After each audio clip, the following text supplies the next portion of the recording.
हाँ जी, नमस्कार दोस्तों। मैं डॉक्टर सत्यकांत त्रिवेदी, साइकियाट्रिस्ट भोपाल से हूँ और आज बड़े दिनों के बाद आप सब लोगों के साथ लाइव आया हूँ। मामला काफ़ी गंभीर है। आप देखिए कि कोरोना के केसेस बहुत तेज़ी से बढ़ते जा रहे हैं। लॉकडाउन भी बहुत जगह पर करना पड़ रहा है और अब हमारे पास टीका भी है। अब हम सब जानते भी हैं कि क्या मेज़र हैं इससे बचने के लिए, इसको कैसे रोक सकते हैं। फिर भी जो सेकेंड वेव है वो काफ़ी तेज़ है और मुझे लग रहा है कि इसकी जो इन्फेक्टिविटी रेट है वो पहले से भी ज़्यादा समझ में आ रही है और जो मृत्यु दर है वो भी बढ़ी हुई है। नंबर्स आप देख ही रहे होंगे, काफ़ी कंट्रोवर्शियल नंबर आपको कई बार देखने को मिल रहे हैं। आप देख रहे हैं कि मीडिया में खबरें आ रही हैं कि जो डेथ एक्चुअल हो रही हैं और जो दिखाई जा रही हैं शायद उनमें डिफरेंस है। एनीवेज, ये आंकड़ों से जुड़ी हुई बातें तो बड़ी कंट्रोवर्शियल रही हैं, हम इस पर कभी भी बात कर सकते हैं। लेकिन अभी मेरा जो लाइव आने का उद्देश्य है वो ये है कि कैसे हम इस कोरोना की चेन को रोक सकते हैं। दोस्तों, मैं इस समय जो ऑब्जर्व कर रहा हूं वो ये ऑब्जर्व कर रहा हूं कि बहुत सारी फैमिलीज एक साथ चपेट में आ रही हैं। गुच्छे के गुच्छे, एक फैमिली में 7 लोग, 8 लोग, 10 लोग पॉजिटिव हो रहे हैं। पूरा परिवार एक साथ अफेक्टेड हो रहा है, जिनमें से 1-2 काफ़ी गंभीर हो रहे हैं उनकी क्लिनिकल कंडीशन या उनकी उम्र या दूसरी जो कोमॉर्बिडिटीज़ हैं उनके हिसाब से। तो क्यों ये फैमिली का चेन आ रहा है? मुझे लगता है कि सेकेंड वेव में आप लोगों की जानकारी में भी बहुत सारे ऐसे परिवार होंगे जो एक साथ इसमें चपेट में आ रहे हैं। मोहल्ले के मोहल्ले, कॉलोनी की कॉलोनी, अपार्टमेंट के अपार्टमेंट्स। ऐसा क्यों हो रहा है? ऐसा इसलिए हो रहा है कि हम जो भी व्यक्ति घर से बाहर काम करने जा रहा है या जो भी ऐसा व्यक्ति जो बाजार जा रहा है, जिसका लोगों से मिलना जुलना है, ये कहीं ना कहीं उसका डिनायल है या पुअर एक्सेप्टेंस है, या आप ये कह लें कि ऐसा उसे लगता है कि उसे कोरोना नहीं हो सकता। साथ ही साथ जब लक्षण आते हैं जैसे कि बुखार आना, खांसी होना, गले में खराश होना, हाथ पैर में दर्द होना, फीवर तेजी से बढ़ना, गैस्ट्रिक डिस्टरबेंस होना, उसे डायरिया जैसा महसूस होना, तो वो ये समझना नहीं चाहता या एक्सेप्ट नहीं करना चाहता कि उसे भी कोरोना का इन्फेक्शन हो सकता है।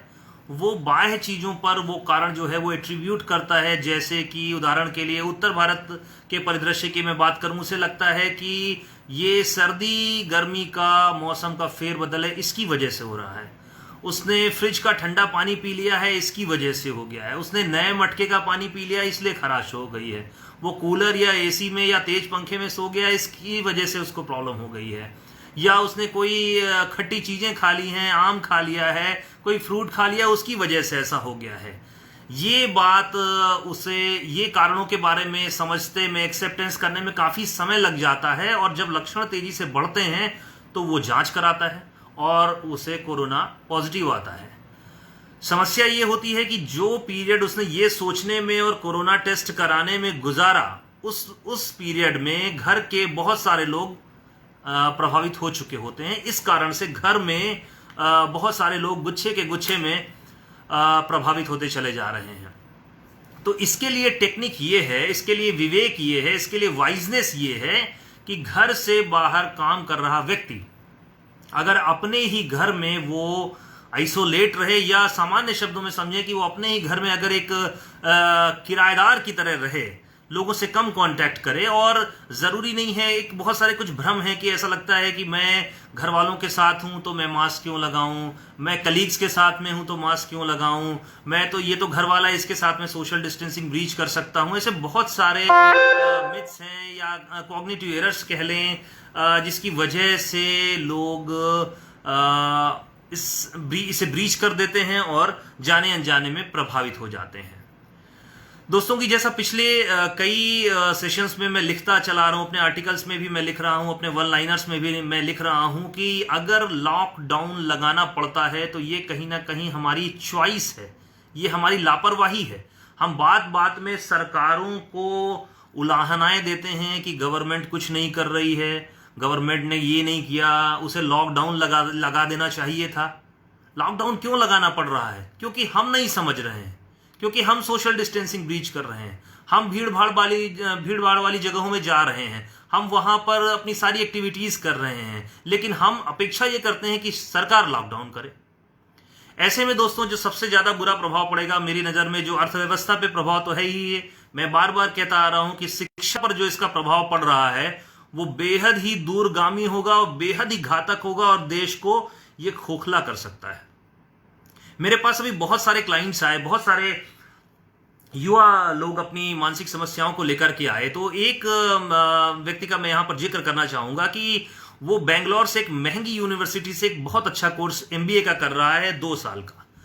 पिछला साल उसका लॉकडाउन में उसने घर से स्टडी की, घर से एग्जाम दिए, जो भी उनके असाइनमेंट्स होते हैं वो पूरे किए, और इस साल भी वो यही कर रहे हैं। आप ये समझिए कि 6 महीने बाद उनका एमबीए कंप्लीट हो जाएगा। वो खुद इस गिल्ट में थे कि मैंने कुछ नहीं सीखा, मैं किस चीज के लिए फीस दे रहा था, मैं क्या कर रहा था, सब कुछ गड़बड़ हो गया।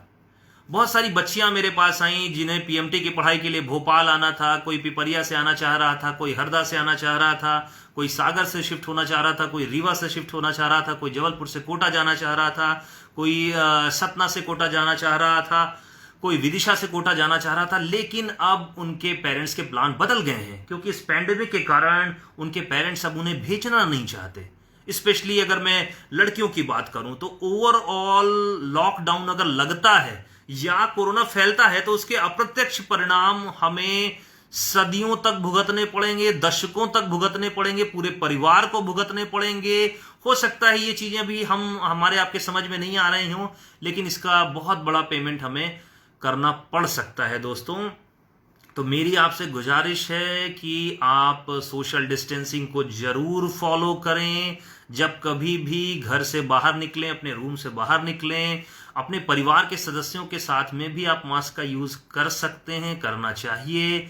बाहर जाना है तब तो मास्क जरूर यूज करना है, और हमेशा ये मान करके चलना है कि आपको भी कोरोना हो सकता है। आप भी 138 करोड़ भारतीयों की तरह एक भारतीय हैं जिसको कोरोना हो सकता है। भले आपने वैक्सीनेशन लिया हो फिर भी आपको कोरोना हो सकता है। आपको पहले कोरोना का इन्फेक्शन हो गया हो चुका हो फिर भी आपको कोरोना हो सकता है। आप बहुत आपका जो खान पान है, आपकी जो एक्सरसाइज है वो रेगुलर है, फिर भी आपको कोरोना हो सकता है। आप बहुत मेहनत करते हैं, आप बहुत आप ऐसे किसान हैं जिसे बहुत मेहनत करनी पड़ती है, आप ऐसा कोई काम करते हैं जिसमें बहुत पैदल चलना पड़ता है, फिर भी आपको कोरोना हो सकता है। आपको जीवन में कोई रोग अभी तक नहीं हुआ है, फिर भी कोरोना हो सकता है। इसलिए आप सोशल डिस्टेंसिंग के नॉर्म्स का फॉलो करें और ये ध्यान रखिए कि आप अपने परिवार की सुरक्षा में विशेष ध्यान दें। अगर आप अपने घर में हाइजीन का फॉलो नहीं करेंगे तो आपका पूरा परिवार चपेट में आ सकता है। इसके पीछे ना कोई राजनीतिक दल, ना मुख्यमंत्री जी, ना प्रधानमंत्री जी, ना आपके लोकल विधायक सांसद ये रिस्पॉन्सिबल नहीं हैं। इसके पीछे हम रिस्पॉन्सिबल होंगे अगर ऐसा होता है। तो विवेकवान बने। आज से मेरे साथ आप सब लोग शपथ लें कि आप अपने और अपने परिवार की जिम्मेदारी में जानबूझ करके कोई भी लापरवाही नहीं करेंगे, हमेशा सचेत रहेंगे। और ये मान के चलिए कि जो पैंडेमिक है ये हमें लगता है कि जब हमारे आसपास में किसी को होता है तो हमें लगता है कि नहीं हमें कुछ नहीं होगा, हमारी मौत नहीं हो सकती, हमारा केस कॉम्प्लिकेट नहीं हो सकता, ये तो इंदौर में होगा, ये तो यूएस में होगा, ये तो यूके में हो रहा है। ऐसा बिल्कुल नहीं है। कोरोना इस बात को नहीं देखता कि आप छोटे शहर में हैं, आप बड़े शहर में हैं, आप देश में हैं, विदेश में हैं, आप किस अस्पताल में हैं। कोरोना सबके लिए बराबर है, इसलिए सचेत रहना ही इंपॉर्टेंट है। सोशल मीडिया और गूगल की अनावश्यक जानकारियों से बचिए। अनावश्यक रेमडेसिविर का आप रिसर्च मत कीजिए, वो अवेलेबिलिटी है कि नहीं है। आप अस्पताल पर चीज़ें छोड़िए, क्योंकि ऐसे में एक्स्ट्रा पैनिक क्रिएट होता है और दवा की कालाबाजारी बढ़ती है। आप देखिए कि हाइड्रोक्सीक्लोरोक्वीन की हम बात करें, 1 साल पहले इसकी बहुत चर्चा थी, बड़ी कालाबाजारी हो रही थी, लेकिन अब उसका नाम कहीं ना कहीं गायब है। हो सकता है कि आगे आने वाले समय में रेमडेसिविर के साथ भी ऐसा हो। तो आप इस डिस्कशन का या आप इसके रिसर्च का हिस्सा बिल्कुल नहीं बने। आप अपनी जवाबदारी के साथ अपने लक्षणों को बिना इग्नोर किए हुए अपने जिस चिकित्सक पे आप को विश्वास है वहां पे जरूर जाइए, सेंटर्स पर जाइए, जो भी आपसे जांच कराई जाए उन जांचों से ना बचें। मेरे बहुत सारे फिजिशियन मित्र हैं, वो भी एक बात बता रहे हैं जो कि मैं आप सबसे साझा करना चाहता हूं। वो ये कह रहे हैं कि अगर उनके पास 10 पेशेंट आते हैं दिखाने के लिए और वो कोविड टेस्ट लिखते हैं तो कई बार लोग उसका टेस्ट कराने से बचते हैं। 10 में से 4 से 5 लोग टेस्ट नहीं कराते और वो चले जाते हैं इस डर से कि कहीं उनका पॉजिटिव ना आ जाए। क्योंकि बहुत सारा गैजेट्स में, बहुत सारे गूगल में, बहुत सारी जगहों पर माइल्ड मॉडरेट के हिसाब से ट्रीटमेंट भी कहीं कहीं लिखा हुआ है। तो वो घर में तो ट्रीटमेंट लेते हैं, लेकिन दोस्तों वो बहुत बड़े कैरियर होते हैं और दूसरे लोगों को उनसे इन्फेक्शन हो सकता है। तो चेन रोकने के लिए, कोरोना के संक्रमण को रोकने के लिए आज से आइए हम सब फिर से एक बार शपथ लेते हैं कि मैं अपने और अपने परिवार की जिम्मेदारी लूंगा। मैं सरकार प्रशासन को की जिम्मेदारियों को, उनके कामों को और कॉम्प्लिकेट नहीं करूंगा, उनको कॉम्प्लेक्स नहीं करूंगा। उनके पास बहुत सारे काम है, वो एक एक व्यक्ति को नहीं वॉच कर सकते कि आप मास्क पहन रहे हैं कि नहीं पहन रहे हैं। आइए हम क्यों नहीं जिम्मेदारी लें, हम क्यों ब्लेमर्स बने कि सरकार ने ये नहीं किया, सरकार ने वो नहीं किया, अस्पताल प्रशासन ने ये नहीं किया। हम उस नौबत तक क्यों जा रहे हैं? तो अगर हमने उन कारणों को अपने अंदर ढूंढ लिया दोस्तों, तो मुझे ऐसा लगता है कि हम इस चेन को फिर से रोकने में कामयाब रहेंगे।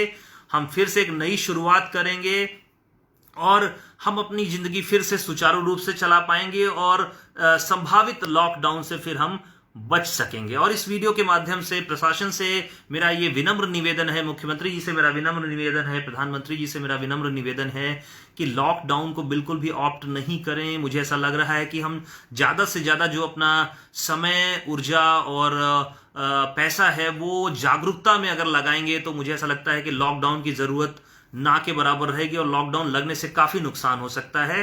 धन्यवाद दोस्तों। तो मैं आज से कमरे से बाहर निकलूंगा, अपने दोस्तों के साथ में बैठूंगा, फिर भी मास्क लगाऊंगा, सोशल डिस्टेंसिंग को ब्रीच नहीं होने दूंगा और कोई भी लक्षण आने पर ये मानते हुए कि मुझे भी कोरोना हो सकता है, मैं अपनी जांच कराऊंगा। अन्यथा अपने चिकित्सक से, अपने फिजिशियन से मिल करके सलाह लूंगा और उनके अकॉर्डिंग